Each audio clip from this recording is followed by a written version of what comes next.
বজ্রপাতের ফলে মৃত্যুদিনকে দিন বেড়েই চলেছে। এরকমই এক মর্মান্তিক মৃত্যুর সাক্ষী রইল শনিবার পূর্ব বর্ধমানের আতাপুর ও মাঠশালী গ্রামের বাসিন্দার।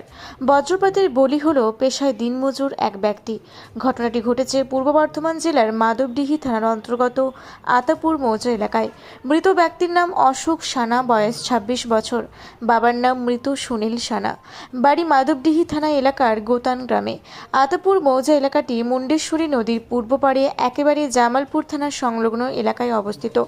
অশোক সোনা প্রায় প্রতিদিনই নদী পার হয়ে ওই এলাকায় দিনমজুরের কাজ করতে আসতেন। শনিবার তিনি ওই এলাকায় কাজ করতে এসেছিলেন বেলা ১:৩০ নাগাদ। কাজ শেষে জমির মালিকের সঙ্গে টাকা পয়সার বুঝে নেওয়ার পর মাঠে রাখা সাইকেলটি আনতে গিয়ে হয় বিপত্তি। সেখানে বজ্রপাতে তার মৃত্যু হয়। ওই মৃত ব্যক্তির পাশাপাশি ওই এলাকাতে একটি শিয়ালকেও মৃত অবস্থায় পড়ে থাকতে দেখা যায়।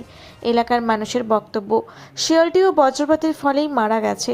আতাপুর মৌজা এলাকাটি জামালপুর থানার সংলগ্ন এলাকায় হওয়ায় ঘটনাটি ঘটার সাথে সাথেই জামালপুর থানার পক্ষ থেকে মৈদীপুর পুলিশ ক্যাম্পের ইনচার্জ অভিজিৎ গুপ্তা তড়িঘড়ি সেই জায়গায় উপস্থিত হন এবং মাধবডিহি থানার সঙ্গে যোগাযোগ করেন।